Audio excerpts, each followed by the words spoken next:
Último texto que está en 2 de Timoteo 4 dice: te encarezco delante de Dios y del Señor Jesucristo, que juzgará a los vivos y a los muertos en su manifestación en su reino, que prediques la palabra, que instes a tiempo y fuera de tiempo, redarguye, reprende con toda paciencia y doctrina, exhorta. Dice, porque vendrán tiempos cuando no sufrirán la sana doctrina, sino que teniendo comezón de oír, se amontonarán maestros conforme a sus propias concupiscencias y apartarán de la verdad el oído y se volverán a las fábulas. Que la paz del Todopoderoso esté con ustedes. Yo me convertí a Jesucristo cuando tenía 22 años. Yo acepté al Señor Jesús como mi Salvador personal, muy joven, después de haber vivido en las calles, después de haber estado en los basureros. Cuando me levantaba dormido, estaba en los montones de basura de una calle 29 y Portete. Me quedaba dormido en los zaguanes o en las cantinas donde las tomaban. Ahí se amanecían esos salones, y yo me amanecía ahí en los baños públicos de ellos donde me orinaban. Yo era un gamín, uno que vivía en las calles por haberme portado mal con mi mamá, por haberle querido faltar el respeto, por haber sido un ladrón. Yo mismo me fui, y viviendo allá en las calles aprendí a robar, aprendí a drogar, aprendí a ser un alcohólico, tomaba todos los días. Y entonces un día fue Jesucristo a buscarme al basurero y me trajo a sus hermosos caminos. Ya en el Evangelio conocí una iglesia cristiana evangélica. Tal vez no fui durante los 3 años y piquito un perfecto evangélico. Tuve un pastor que me sometió a 4 disciplinas, y cada disciplina de 4 a 6 meses. Ahí nomás podemos darnos cuenta que no era un buen cristiano, pero había una gran ventaja: tenía un buen pastor. Un pastor que no me permitía ir más allá. Un pastor que me sometió a los ayunos y oraciones. Me llevaba a los ayunos, me llevaba a las vigilias. Aún estando en disciplina, me sometía a las lecturas de la palabra y me sometía a la oración. Y aunque para aquel entonces se lo consideraba a ese pastor un hombre demasiado bravo, exigente, más adelante daría fruto. Y desde aquel entonces que me llama Dios, casi llegando al 90, han pasado los años y he venido predicando, y hemos visto una crisis espiritual. Una crisis espiritual por la cual hoy quiero hablar y pedirle a Dios su dirección. Padre, en el nombre de Jesucristo te pido que tú seas, Señor amado, guiando hoy esta palabra para la gloria de tu nombre y edificación de tu pueblo. Bendice, Señor amado. En el nombre de Jesucristo te agradezco y te doy la gloria y te doy la honra. En el nombre de Jesús. Amén. El tema se llama hoy crisis espiritual. Hoy estamos viviendo en una crisis de manera espiritual. Crisis en los altares, crisis en las iglesias, crisis en el evangelio. Entonces, cuando se va a hablar algo contundente, siempre salen las personas y hablan y ponen esto. En Mateo capítulo número 7, versículo número 1, que dice: no juzguéis para que no seas juzgados. No juzguéis para que no seas juzgado. El libro de San Mateo capítulo número 7, versículo número 3 dice: ¿y por qué miras la paja que está en el ojo de tu hermano y no echas de ver la viga que está en tu propio ojo? Bueno, esos textos bíblicos han adquirido la gente para no juzgar, para decir: no toques al que está con error, no lo reprendas al que anda mal. Si fuma marihuana y viene a la iglesia, no lo toques, no lo juzgues. No, si es un adúltero que se acuesta con 5 o 6 mujeres, o ella se acuesta con 5 varones y viene a congregarse, no la juzgue, porque no juzguéis para que no sea juzgado. Pero vemos que leyendo estos pasajes de Mateo 7, del 1 al 3, Jesús no se contradice. Lo que Jesús enseña es que no hay que ser hipócrita. Cuando se juzga no hay que ser hipócrita. Cuando se juzga no puede ser que un adúltero le vaya a decir a un ladrón que está en pecado, cuando ambos están en pecado. Primero lo que Jesucristo quiere decir, primero usted deje de adulterar, arrepiéntase de corazón y pida perdón a Dios. Y luego, ya que usted está en santidad, puede ir a ayudar a su hermano diciéndole que robar está mal, y eso se llama un justo juicio. Porque hay que juzgar con justo juicio. Pues repréndame. Si tú te vas a atrever a hablar mal de tu hermano que anda mal, que está jugando con el cristianismo, que está haciendo del cristianismo una payasada, y mañana haces tú la misma payasada, te van a juzgar. Eso es lo que está diciendo. No está diciendo es prohibido que vayas a decirle el error a tu hermano. ¿Cómo vas a creer? Entonces, ¿para qué Dios levantó a los pregoneros, a las atalayas y a los atalayas? Bueno, hay una crisis y yo voy a hablar de esta crisis. A mí no me importa lo que usted vaya a decir de mí, pero yo voy a hablar de esta crisis. El libro de San Juan capítulo 7 en el verso 24 dice: no juzguéis según las apariencias, sino juzgad con justo juicio. Pongamos un ejemplo, vamos a poner un ejemplo. El apóstol Pablo juzgó con justo juicio. Pastor Dino, ¿en la Biblia hay alguien que juzgaba? Sí, señor. El apóstol Pablo juzgó con un justo juicio. En el libro de Primera de Corintios, capítulo 5, en el versículo 1 al 3, de cierto se oye que hay entre vosotros fornicación, y tal fornicación, cual ni aún se nombra entre los gentiles, tanto que alguno tiene la mujer de su padre. Mira, verso 2. Y vosotros estáis envanecidos. ¿No deberíais más bien haberlo lamentado para que fuese quitado de en medio de vosotros el que cometió tal acción? O sea, ¿no tenían que separarlo a ese que está viviendo con la mujer de su propio padre? Ciertamente yo, dice, como ausente en cuerpo, pero presente en espíritu, ya como presente, atención lo que dice el apóstol, ya como presente he juzgado al que tal cosa ha hecho. He juzgado al que tal cosa ha hecho. Habían hecho un juicio de esta actitud. Entonces, hay que juzgar con justo juicio. No podemos quedar callados. No nos podemos quedar callados. Porque es mi amigo, porque es mi hermano. Yo he tenido grandes amigos. Amigos que empezaron conmigo. Y se hicieron grandes, se envanecieron, se compraron carros, tuvieron esto.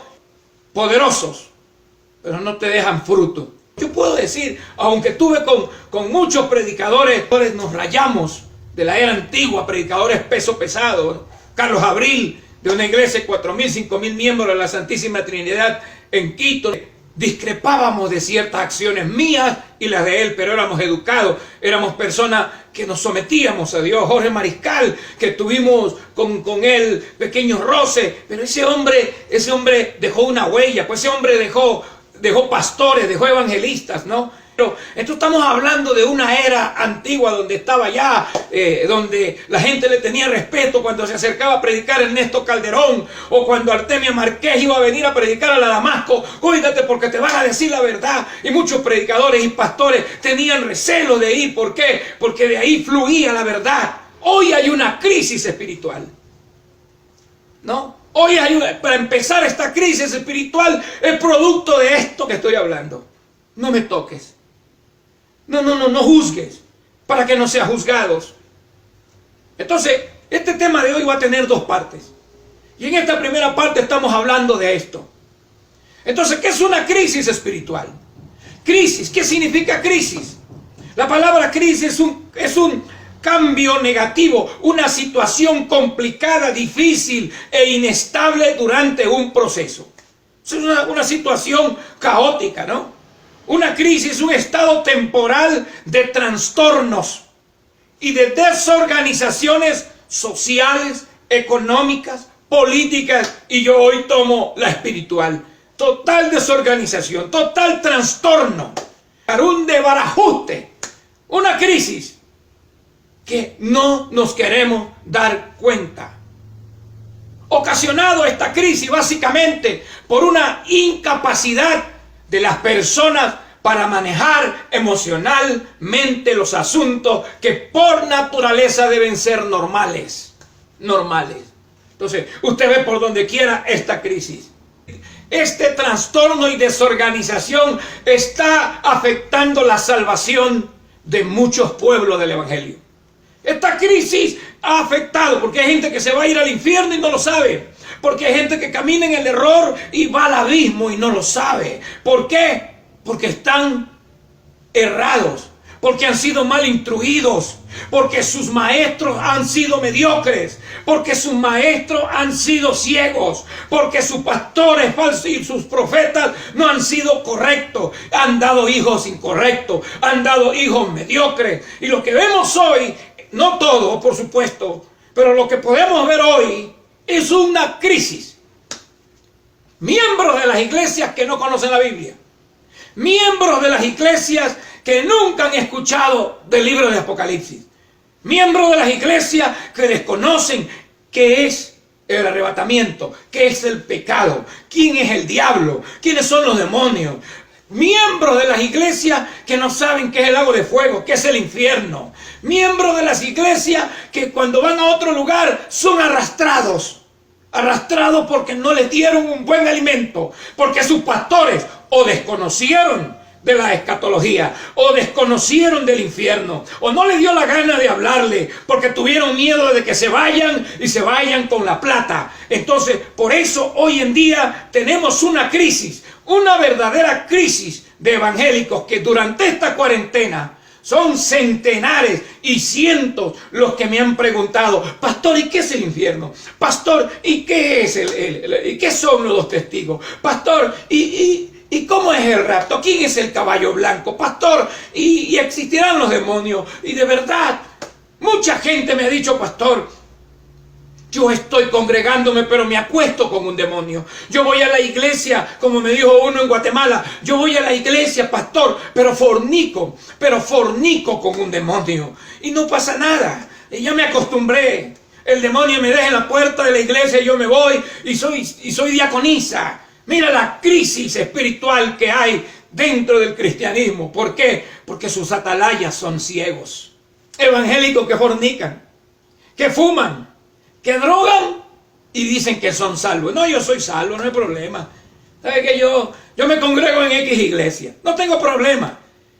Pero yo fumo, sí, verdad, y tomo. Pero yo sé que soy salvo porque Cristo murió por mí. Así que Él no va a mirar el trago ni el tabaco porque yo soy salvo. ¿Quién les dice la verdad? Porque el que se atreve a decirle la verdad le pone en Mateo 7:1: no juzguéis para que no sea juzgados. Mira, predicadores falsos que después de 20, 25 años de haber estado llorando en el piso, orando en el piso, clamando a Dios, se embotaron de tanta palabrería y hoy creen que no hay arrebatamiento. Que no hay arrebatamiento. Óigame bien, pastores, evangelistas, misiones. Tiene que usted ver primero a quién va a invitar para que vaya a su iglesia a enseñar. Tiene usted que ver primero a quién va a invitar para que se suba a la tarima y le venga a dar o muerte a su gente, o vida, o confusión, o error, que por eso hay crisis. Predicadores con más de 20 años que vengan a decir que en esta palabra, en la palabra que nosotros predicamos, en esta Biblia, no haya peso para el arrebatamiento. Así están diciendo, no hay peso para el arrebatamiento. No, en la Biblia no se habla claramente del arrebatamiento secreto. Ya no es secreto para ellos.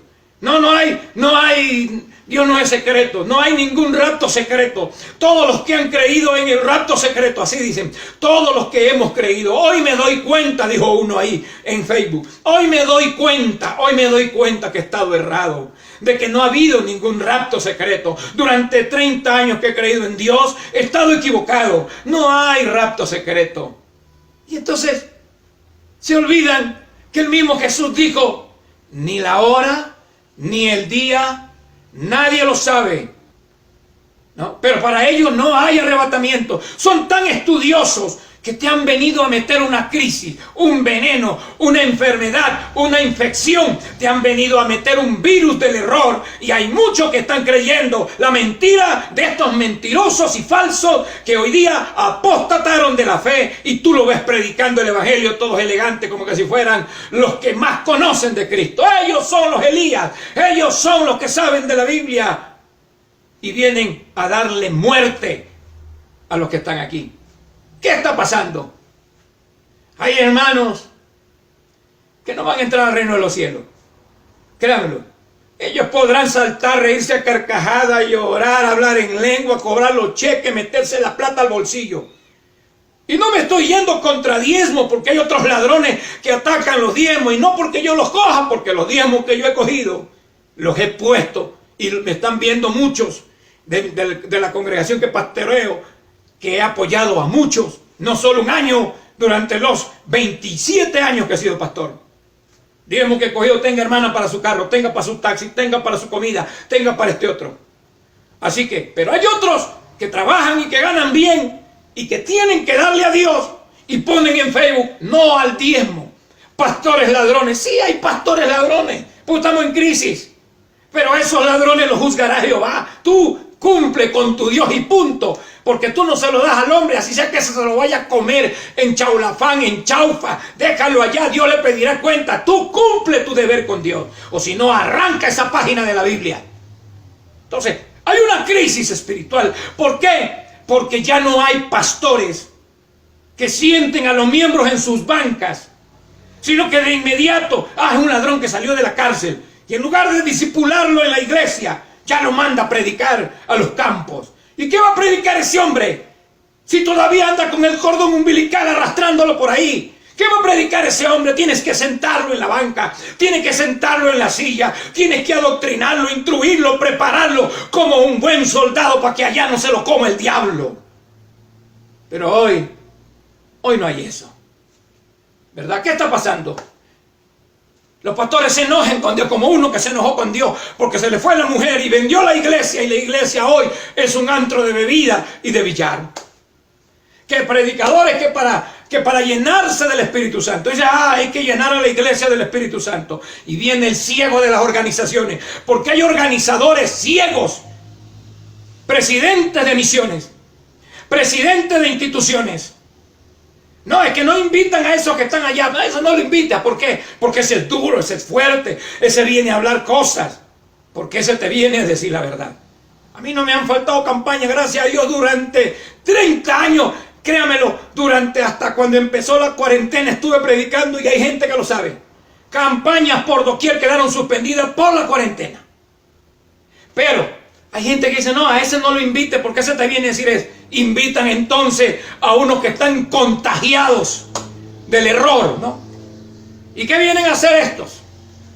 Entonces estos vienen a caerle a bofetada a tu pueblo para liberarlos a bofetada, y el pastor ahí tranquilo. Vienen a decirle, abra la boca porque te voy a transmitir mi saliva santa, y escupen dentro de la boca de tu pueblo. Y el pastor queda ahí. Viene otro, cogen un talco y lo bañan de talco a los miembros en la iglesia, y los miembros lanzan cuando sienten el talco. Viene otro, agarra una manguera de esos tanqueros de agua y los baña toditos sin importarle que se les mojen los papeles.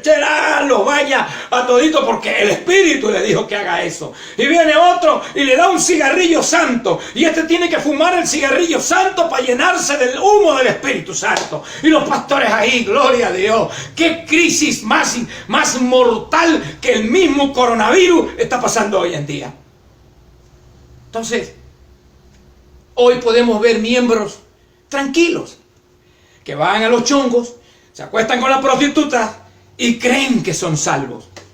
Y usted, hermano, ¿por qué sale del chongo? Bueno, a mí mi pastor no me dice nada, porque el pastor es otro, ¿no? Que pasa viendo pornografía en el internet, que pasa viendo mujeres desnudas, ya no le gusta a su mujer porque le falta un diente, anda buscando a otra. Y júzgame si te da la gana, critícame si te da la gana, escribe lo que te dé que yo te bloqueo, no te preocupes. Pero hay pastores, profetas y apóstoles que se van a ir al infierno y tienen comprada su caldera. ¿Sabes por qué? Porque han sido, de todo corazón se lo digo, compartícipes de esta verdadera crisis espiritual. Y por eso, antes un creyente se lo metía 3 meses en disciplina y ese hombre iba contento. Y lo metían en oración y se levantaba de su banca contento, renovado, restaurado. Hoy anda, mete a uno 15 días en disciplina para que ore. Se va de la iglesia y se va a la otra, y ya no es oveja, sino es canguro. Pero hay una crisis y hay que predicarlo. Es una crisis. Son niños fluctuantes. ¿Y qué es un niño fluctuante? Mi hermana me decía cuando yo no hacía bien las cosas y paraba en disciplina: ya no seas niño fluctuante, Dino. ¿Hasta cuándo vas a ser un niño fluctuante? Y obvio que uno no lo entiende. Pero no está en que el que no lo entiende, sino el líder que está atrás de uno. Yo tuve un pastor, un solo pastor, Walter Barcia, de Guayaquil, de la iglesia pentecostal Jesús la Luz Divina. Un solo pastor. Yo no tuve más pastores, yo no fui canguro. Cuando yo salí de la iglesia pentecostal Jesús la Luz Divina con Neyer Lomas, que me está viendo, yo salí a acompañarle, a llevarle la maleta, a cantar el evangelio, a cantar en el evangelio, y luego Dios me llamó a la predicación de la palabra. Yo no me escapé por la ventana. Yo le dije a mi pastor Walter: me voy, y él oró por mí públicamente, y él me está viendo. Entonces, ¿qué es lo que hace falta? ¿Por qué hay crisis? Hay crisis porque hay crisis en los altares. Ya no hay pastores. Yo he visto pastores fallecer. Carlos Ortega, pastor del ayer, ¿verdad? Grandes pastores que se fueron, hombres de verdad que se los respetaba, no porque se les tenía miedo, sino porque eran correctos en su manera de vivir. Ya no están. Y ahora hay solamente por ahí pipiolos, ¿no?, que lo acomodan todo con tal que la iglesia esté llena. Entonces, ¿qué significa la palabra niños fluctuantes? Son aquellos que han quedado en el andador de la vida espiritual.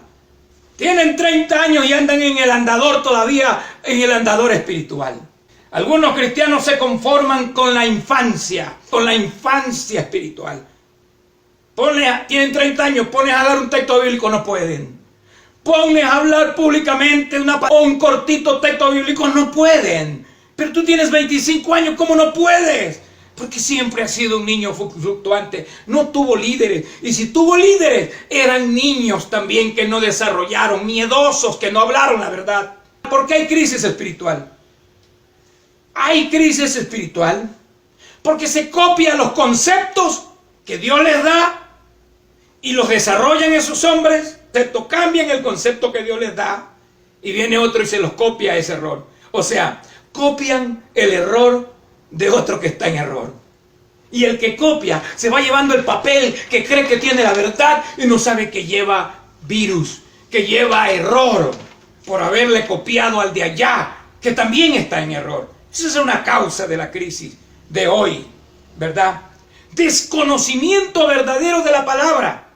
O te embotas y de pronto eres gran estudiante, que ya no hablas español sino en hebreo, hasta para comer hebreo, das gracias en hebreo, hermano, te saluda en hebreo. Aquí hablamos español, mi señor, y enójese conmigo si le da la regalada gana, pero todo eso es en hebreo.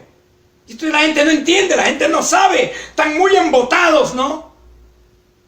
Y esa es la crisis que hay hoy día. Desorden y desequilibrio para tomar las cosas. Están en un pleno culto, el de acá tose, sale danzando este personaje solo porque tosió el de acá. O sea, no hay un equilibrio.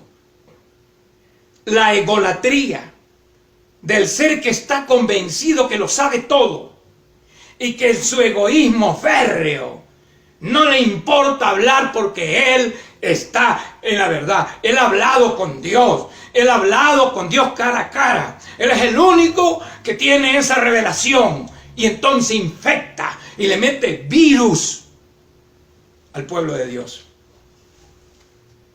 No hay remedio, es parte del fin. Dice Amos capítulo 8, verso 11. El libro de Amos dice: he aquí vienen días, dice Jehová el Señor, en los cuales enviaré hambre a la tierra. No hambre de pan, ni sed de agua, sino de oír la palabra de Jehová. Eso pasa hoy. E irán errantes de mar a mar, desde el norte al oriente, discurrirán buscando la palabra de Jehová y no la hallarán. Hay una crisis. Hay una verdadera crisis, y termino. Ha hecho que estos días, esta era del evangelio, sea una era de caos, de mucho fanatismo, El de acá ve visión, el de acá también, el de acá por acá. El uno Dios le habla, se le presentó el ángel Miguel y trae un mensaje. Y hay una total confusión porque faltan predicadores de la verdad. Faltan predicadores, faltan evangelistas, faltan pastores del bien. Y si tú eres un predicador, enrúmbate en la verdad, enrúmbate en la palabra y enséñale al pueblo la verdad que necesita escuchar para que se curen de esta crisis que terminará en el rapto de la iglesia y en el inicio de la gran tribulación. Esto que está en 2 de Timoteo 4 dice: te encarezco delante de Dios y del Señor Jesucristo, que juzgará a los vivos y a los muertos en su manifestación en su reino, que prediques la palabra, que instes a tiempo y fuera de tiempo, redarguye, reprende con toda paciencia y doctrina, exhorta. Dice, porque vendrán tiempos cuando no sufrirán la sana doctrina, sino que teniendo comezón de oír, se amontonarán maestros conforme a sus propias concupiscencias y apartarán de la verdad el oído y se volverán a las fábulas. Esto tenemos que hacer. Gracias a los que me han escuchado. Gracias, que Dios los guarde y que Dios los bendiga, porque hay una crisis espiritual.